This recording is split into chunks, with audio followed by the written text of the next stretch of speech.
cod dheer isaga qabanaa dadka raba inay wax foodayaan noocay doona baa ahaadeen haday saxaafad tahay iyo haday dhalinyaro tahay iyo haday kuwa xanaaqsan yihiin iyo haday kuwa mucaarada yihiin khayrka la haysto dadka arbushaya waa in runta loo sheego dadkii wax bani'aadam Soomaalida qayb baa waxay iska maqashay waxba la mucaarada madaxweynuhu raba inuu wax u sheego wax u saxo xagee uu sheegaysaa ma Facebook aad ugu qorays wax allaale waxa soo kordhisay male dadka waxaynu leenahay waa khaldantiin haddaad damacdeen inaad wax saxdaan saa wax looma saxo maamulka waxaan leenahay bulshada in loo dhaqdhaqaaqo oo bulshada mar kasta indhahooda la tuso wax qabad la tuso maamulkii baad dhaliilaysaa Facebook aad la taagan tahay haddaad xataa doonto runba sheeg laakiin run waa runtay kaliya kaaga harimayno run baan sheegay lagaaga harimaayo waxa laga rabaa inaad nasteex tahay nasteex qof wax dhisaya oo nasteexa oo daacada oo dalka la jecel kale waa inaad tahay bulshada iyo ummadda Allahu akbar Allahu akbar Allahu akbar Allahu akbar ashhadu an la ilaha illa Allah deegaankii maamul buu yeeshay midnima dhalatay nabadgelyo dhalatay amiraad iyo bulsho iyo horumar fiican baa ilaahay mahadi inoo dhashay ilaahay baynu ugu xamdinaa ugu mahadnaqaynaa ilaahay waxaynu ugu mahadnaqaynaa barwaaqada nabadgelyada wax loo dhigaa ma jiraan waa meesha wax walba maamula sawi cibaadada iyo diinta iyo dacwada barashada caafimaadka ganacsiga nolosha oo dhan nabada maamusha ilaahay nabadgelyada waa ugu xamdiyeen waxaanu ilaahay ugu xamdiyeynaa dawladnimada iyo kala dambeynta iyo hoggaanka waxaanu ilaahay ugu xamdiyeynaa magaalada iyo magaalooyinka kalaba in isbedel weyn uu ka dhacay oo fiican oo horumar ah ilaahay baynu ugu xamdiyeynaa waxa muuqata walaalayaal wixii la soo maray dad baa ilaaway oo dad baa meel walba waxay la taagan yihiin xumaan inay sheegaan inay dhaliilaan maamulka curdinka ee 3 sano jirka ama 2 sano iyo xoogaa jirka bay had iyo jeer doonayaan inay bulshada ku kiciyaan oo dhaliilaan oo fawda abuuraan dadka waxaynu leenahay waa khaldantiin haddaad damacdeen inaad wax saxdaan saa wax looma saxo adduunka iyo aakhiradabana way ku soo noqonaysaa qofku waxa uu jeediyay wixii aad Facebook ku qortay iyo wixii aad YouTube ku faafisay hadduu wanaagsanaana qof raad wanaagsan laga reebay baad wanaktubu ma qaddamu wa aatharahum haddaad wax khalada faafiso ama been ama xumaan ama qabiyaalad ama fawdana dee adduunkii oo dhan bay gaadhay oo dembigaaguna meel dheer buu gaadhay adduun iyo aakhirab inaad ilaahay uga toobad keentid mooyaan marka aynu walaalayaal wax saxayno maamulku waa khaldami karaa waxna waa ka dhimanaan karaa dhamaystirka ilaahay baa iska leh waxna waa ka dhimanaan karaa marka aynu rabno wixii inaga khaldan inaynu madaxdeena u sheegno oo aynu doonano in aynu wax saxano hadiiba aynu wax saxayno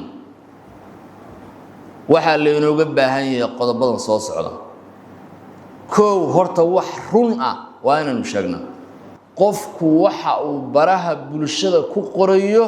waa inuu ka fiirsadaa waa inuu ku dadaalaa run isagoo aan cidna ku raali gelin cidna wax ku yeelahayn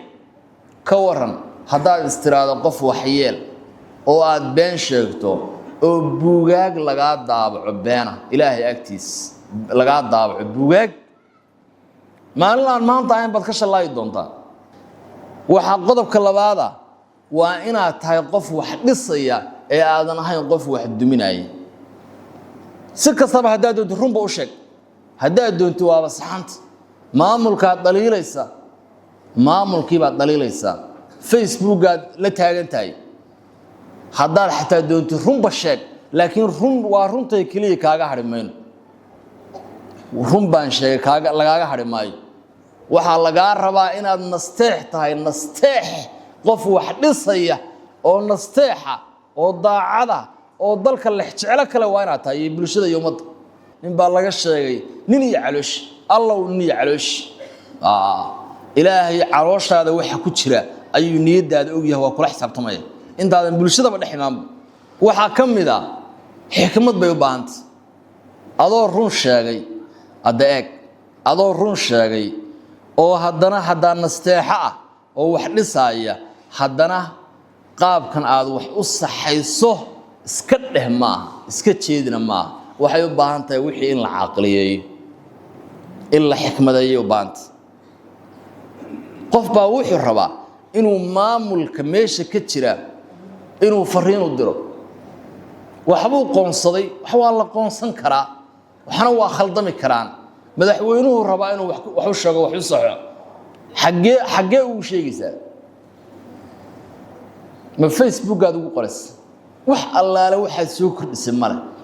facebook ma aha qofkii wax xumeeyey maaha waxaa kaa maqan runtii waad sheegtay waadna nasteex baa tahay laakiin waxaa kaa maqan qaab gudbintii baa kaa waxaysan waxaa la rabaa inaad ka fiirsato nasteexadatan cidda ay u socoto gaadhsii qof maanta odhanaya aniga wax layma sheegi karo ma jirto oo madaxdeena ka mid ah intaan ka ogaay qof nasteexada aan inaga qaadanayni ma jiro dadku waxay maqleen waxbaa la mucaarada cod dheer isagaga qabanaa dadka raba inay wax foodayaan noocay doonaan baa ahaadeen hadday saxaafad tahay iyo hadday dhalinyaro tahay iyo hadday kuwa xanaaqsan yihiin iyo hadday kuwa mucaarada yihiin khayrka la haysto dadka arbushaya waa in runta loo sheego dadkii Soomaalida qayb baa waxay iska maqashay waxbaa la mucaarada dadka mucaaridka ahina hadiya jeeraale ujeedooyin kala fara badan bay leeyihiin mid baa wuxuu u mucaaradayaa oo dadka u dhaliilayaa maamulka waxbaan ka waayay waxbaan ka filanayo waa qaday qof baa odhanaya maalin buu si fiican ii qaabili waayo albaabka intaan ku gargaraacay si fiican albaabkii leegama furin arrimaha noocaasi waxay u baahan yihiin in ilaahay horta laga cabsado marka bulshada wax loo sheegayo marka si caam loo hadlayo marka madax wax loo sheegayo mas'uuliyad iyo alla ka cabsi iyo xikmad baa loo baahan oo waa maxay inay dadku iskaba leekaadaan diinta islaamku waxayna amraysaa kala dambeyn hoggaan iyo shacab ra'iis iyo mar'uus madax iyo majo bay diinta islaamku noo kala sameynaysaa qof walba wuxuu leeyahay siyaasadda aniguna waa ka faaloonaya waxaan rabaa inaan taladayda la qaato waxa dadku ay u ordayaan koow hunguri baa ka waxa soo dhan waa hunguri iyo wax la mid ah haddii aan sibraarkoodu qoyin saaqid baa tahay dadka shacabka haddii aan sibraarkoodu qoyin saaqid baa haddaadan wax siin kii aad wax siiso waxa ku jeclaanaya wuxuu ku leeyahay sax baa tahay madaxweynihii la sugayo waa adiga ma aha daacadnimo xoogaaga yar buu gudba jooga kii la qadiyo wax waayaan maalinta wuxuu taagay meesha dawladdu kama jirto wadanku fawdo rabash weeye kii hore meeshan ka tagay iyo kan waa isku mid dadkay wada caburinayaan arrimaha noocaasi waxay u baahan yihiin xikmad bay u baahan yihiin maamulka waxaan leenahay horta waa inaad sabirtaan oo madaxdeenu kulli mashaakil iyo culays waa la kulmayaan inaad sabir ku dadaashaan waa idin farayna ninka yiri maanta Soomaali baan u talinayaa ninkaas eed weyn buu tuurta saartay sabirkeedii baa laga rabaa waxa kale oo la rabaa bulshada in loo dhaqdhaqaaqo oo bulshada markasta indhahooda la tuso wax qabad la tuso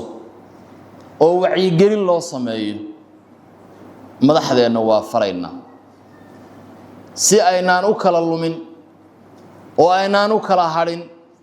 oo aynaan dhexda loogu kala cunin waxaynu u baahannahay madaxay bulshadiina sidaad u hanan lahaydeen oo u hogaamin lahaydeen oo u hoga tusaalayn lahaydeen oo u hagaajin lahaydeen oo u hanuunin lahaydeen waa laydinka fadhiyaa madaxay bulshada wacyigelinta loo badiyo bulshada wixii loo ballan qaaday oo mashaariic ah wixii la fulin kara hal la fuliyo wixii baaqanayana waa inaan hakad ku dheeraane si xikmadaysan bulshada loogu qanciyaa inay waxaasi ama soo socdaan ama meesha ay marayaan in bulshada iyo madaxdu ay wada socdaan oo hal tareena ay wada fuulaan baynu doonaynaa intaasaan kaga baxaya khudbadeennii ilaahay waxaynu ka baryanaa nicmada aynu haysano Allah inoo siyaadi